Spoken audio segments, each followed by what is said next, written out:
Uma das regras do Código Jedi era em relação à paixão, ao apego, ou nesse caso desse vídeo aqui, o relacionamento amoroso com um parceiro. Um Jedi estaria totalmente proibido de ter relação amorosa com alguém, como vemos no conflito de Anakin e o seu amor por Padmé. Porém, sabemos como nossos sentimentos podem nos dominar. Afinal, somos seres feitos desses próprios sentimentos e, por vezes, se apaixonar e amar alguém se torna natural. E nesse caso, Anakin não foi o único Jedi na Era da República a quebrar o Código Jedi para ficar com quem amava. Estou falando da Jedi Etain Tur-Mukan, a Cavaleira Jedi que quebraria o código para ter um relacionamento um tanto diferente. E é justamente sobre isso que iremos falar ao longo desse vídeo. Sejam todos muito bem-vindos, meus caros. Meu nome é Sigma e antes de começarmos, quero apenas pedir que vocês deixem um gostei e se inscrevam no canal. Estamos com a meta de bater 20 mil inscritos e eu conto com vocês. Muito obrigado pelo apoio de sempre. Deixou aquele like e já está inscrito? Muito obrigado e bora então conhecer essa história inusitada.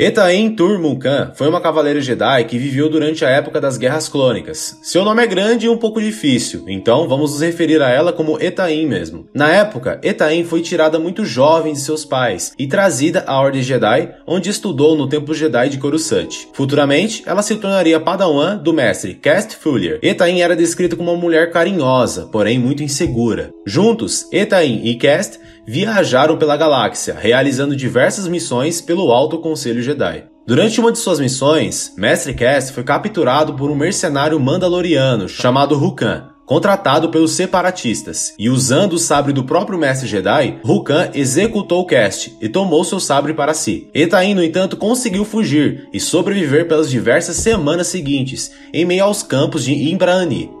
Após alguns eventos, Etain se encontrou com um esquadrão de clones comando, enviados pela República ao planeta. O nome do esquadrão era Ômega, e logo ao ver um dos clones, Etain viu semelhança entre o capacete deles e do Mandaloriano que havia executado seu mestre. E achando que eles eram a mesma pessoa ou faziam parte do mesmo clã, Etain tentou matar um deles. E essa atitude dela é realmente compreensível, galera. Etain até então não tinha nenhum conhecimento do exército de clones da República. Afinal, ela havia se isolado naquele planeta logo antes do início das Guerras Clônicas, antes dos clones aparecerem. Então eles eram totalmente novos para ela. O clone que ela havia tentado matar se chamava Darman. E ao longo de suas aventuras com o Esquadrão Ômega, Etain e Darman acabaram por se aproximarem cada vez mais, chegando ao inevitável ponto de se apaixonarem um pelo outro.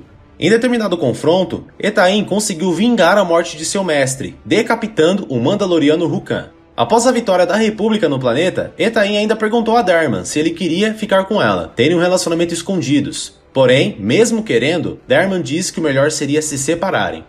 Muito tempo se passou depois dessa missão, onde já como uma cavaleira Jedi, Etain foi recrutada para uma missão por Kal Skirata, que era o treinador oficial mandaloriano dos clones da República.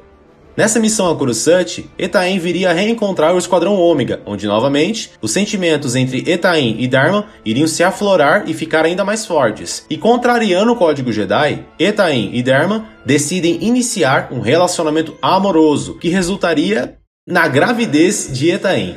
Sim, Darman, um clone comando, acabou por engravidar a Cavaleira Jedi Etain Tur-Mukan. Após a operação, Etain contou a Skirata sobre a sua gravidez, também dizendo a Skirata que seu filho era sensível à força, ela sentia isso. Os dois concordaram que não era o momento certo para contar a Darman, pois isso poderia distraí-lo durante as batalhas que ele estava enfrentando. Skirata estava convencido de que a criança seria criada como Mandaloriana e sabia que não seria seguro para o filho de um clone e uma Jedi se tornar conhecido pela República. Então, para deixar o conhecimento desse filho, fora do radar da República, Skirata providenciou que Etain fosse enviada para Killora para ter o bebê. Após o nascimento do menino, caso Darman, por qualquer motivo, não pudesse criá-lo, Skirata pessoalmente criaria e treinaria a criança. Etain concordou com todos os termos de Skirata. Embora ela estivesse com o coração partido por não poder fazer parte da vida de seu filho, ela sabia que o mando caminho seria o melhor para ele. No entanto, o desejo de Etain era de que ela e Darman pudessem criar a criança juntos após o fim das Guerras Clônicas. E então, por conta desse desejo, Etain decidiu que logo quando as Guerras Clônicas acabassem, ela iria deixar a Ordem Jedi para ficar com Darman e seu bebê. Muita coisa rolou depois disso, galera. Etain acabou por revelar a Derman sobre o filho deles, esse filho ele acabou nascendo, eles passaram muito tempo juntos em família, onde até mesmo se casaram. Sim, Etain, uma Jedi, havia se casado com Derman, um clone comando. E a felicidade deles durou até que a Ordem 66 começou. Pois é, a Ordem 66 se iniciou pouco tempo depois do casamento, inclusive. O plano dessa nova família era desertar do grande exército e viver em Mandalore com o clã Skirata. Só que, infelizmente, para Etain, a Ordem 66 havia sido iniciada e ela não sabia que este era o fim da Ordem Jedi orquestrada por um Lord Sith. Como nós sabemos, muitos Jedi, a maioria na verdade, foram todos pegos de surpresa. Ninguém sabia, foi muito confuso, ninguém esperava que os clones iriam se voltar contra eles, ou quando viram já estavam sendo alvejados de tiros, por isso que muitos morreram, né? Foram todos pegos de surpresa. Se os Jedi por algum motivo tivessem descobrido o plano antes, né, tivessem tomado conhecimento, grande parte deles com certeza teria sobrevivido. A grande vantagem, né, da Ordem 66 ter tido um grande sucesso dessa forma foi realmente o elemento surpresa. Inclusive eu já trouxe um vídeo falando mais detalhes, né, sobre a Ordem 66, o vídeo vai estar aparecendo aí no card e também no final desse vídeo, assim como também na descrição, fechou?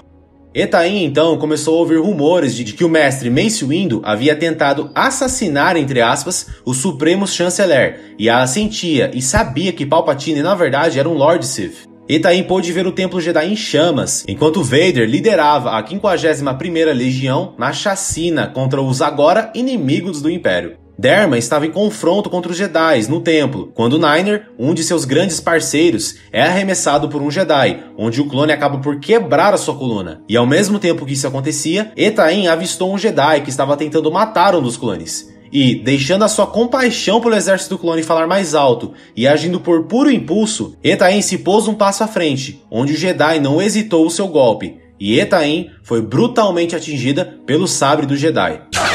O sabre de luz do Padawan a cortou do ombro à espinha, tornando a sua morte quase que instantânea. Derman testemunhou a morte de sua esposa e quase enlouqueceu. Ainda mais triste do que isso foi o seu filho, que sentiu a morte de sua mãe através da força, e é dito na novel que ele gritou por muitos minutos enquanto ela morria. Etain caiu já morta no chão, onde Derman, desesperado, optou por ajudar o seu amigo que ainda estava vivo, ao invés de ir até a sua falecida esposa. Essa decisão foi crucial, pois por conta disso, Derman perdeu a evacuação com o resto do clã Skirata, e por consequência, perdeu também o funeral de sua esposa. Etain Tur-Mukan foi cremada à moda Jedi em Kiri Murat, uma casa mandaloriana. Skirata, então, adotou seu filho, Cad, como havia prometido fazer nesse último caso. O sabre de luz de Etain foi guardado para o seu filho. Derman seguiu fiel ao Império, agora como um comando imperial. Cad foi treinado tanto no caminho mandaloriano, quanto nos caminhos da força, por Bardan Dizki, um cavaleiro Jedi que deixou a Ordem e se juntou aos Mandalorianos antes da Ordem 66, e que concordou em ensinar Cad sobre a força. Etain teve sua memória honrada e lembrada por Skirata e seu clã, onde sempre a homenageavam como uma grande mãe, esposa e guerreira Jedi.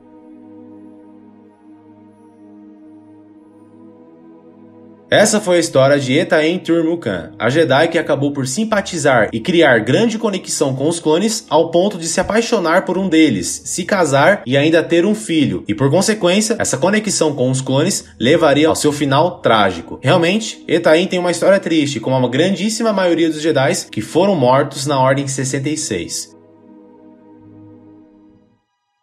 Por conta das fontes serem todas em novels americanas e em inglês, esse vídeo deu um trabalhão para roteirizar, gravar e editar tudo. Eu espero muito que você tenha curtido esse vídeo e eu agradeço muito se você puder deixar um gostei e se inscrever no canal para receber todo o nosso conteúdo. Vou ficando por aqui e que a força esteja com você. Fui!